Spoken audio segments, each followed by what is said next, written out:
tuni to panin chana hi biak buk sungong kilang sakit. Damlo bite tunga Jesu nang mami to dam nang tung sakit. Halo bite tunga Jesu nang mami to ha nang tung sakit. Oh hallelujah amen to pa dek dek na to pa siat. January kasunga suwak temi mal khachiat. Jesu nang mami to thukang et sakhi. Oh hallelujah to pa suwak khate no tung sakika. Suwak khate no buak sakika. Oh to pa kum khatit kum khato pang tonpi. Jesu na tunga lungnam chukong kohi. Hallelujah to pa siat na mawi nuntana. Mimal khachiat sunga to pa Jesu nang mavale na kilang sakit. Suwak khachu pa teong tung sakit. Tunile som nile ni. Hallelujah amen. Nang masunga suatan nang masunga siat na. Nang masunga oto bakip na. Hallelujah alam dang takin to panong tonpi kumong suwak sa koto pa. O hilay mun sa natate mi malkat setunga izongin. Biyakin ong tunay lo. Oto pa tuka suwaka. O ang nay kami malkat setunga kanunta na. Kain kuwan sungwa. Alam dang takto panang manasya ng tung sakit. Hallelujah to pa siya tuni biyak kyan nate. Pan nate. O biyak kyan na. Tungin na tungay nate bangkim kepe wa to pa. Alam dang takin naong sebin. Operation worship makarte music tumte.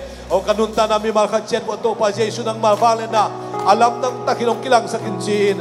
Jesu Christ nang mamito tukongin him. Hallelujah sa ibig to pa siya min pananay konti hiya. Jesu min do. Hallelujah.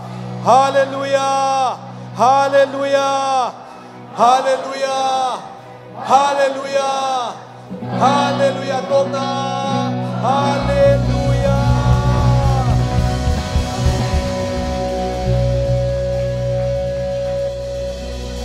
Hallelujah. Kinara sido muna na. Everyone yang kuat yang so many. Siang rupen muna aton tungin akimang dingin hatway back. His avalu jangin biak-biak na dingin yang sesatane. Bong no sesatane. Bakyang non loin ama sesan. Bakyang nga idea dingin aton tungin not kian na. Ahong nga saki. Hallelujah. Amen. Nidangin na. Kaning tom sesan tom kasihan tibia male. Dul jang na. Ibu bima mai khama apen. Biar kuni tahi, haleluya, amin. Ina, apa sana tukumari na, tubul pure tak simina, tak tumbai sini wa kani tum.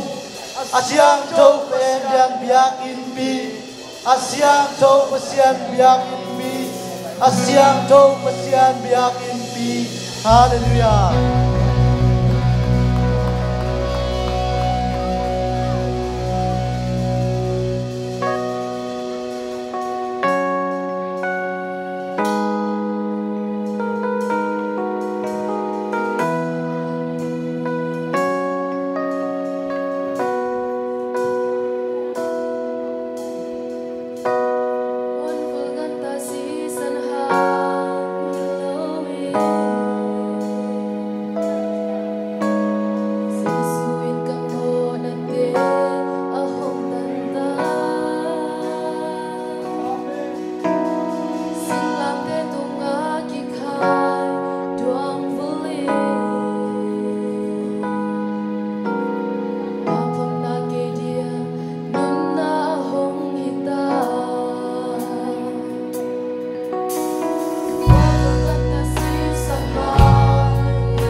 Love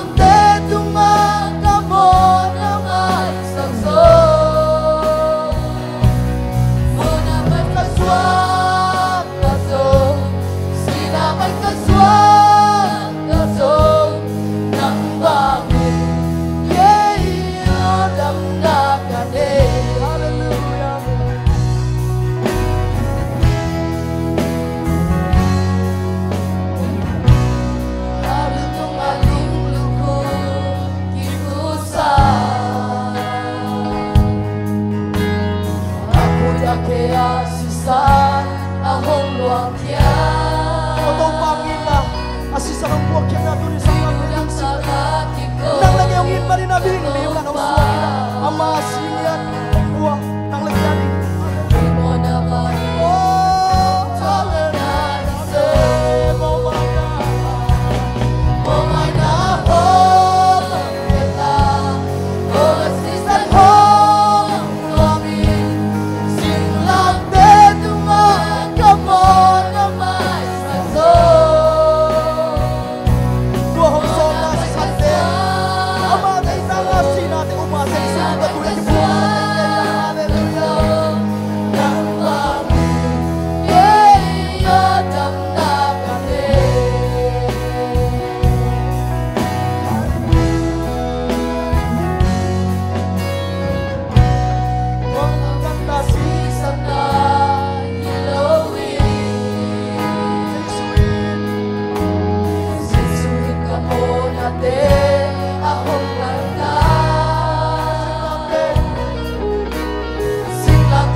Hallelujah, Tuhan siapa kau bilang kau lepas toy lagi ya. Tuhan lam dagi na dong itu aja isuhi. Hallelujah. Patau siapa lah dia.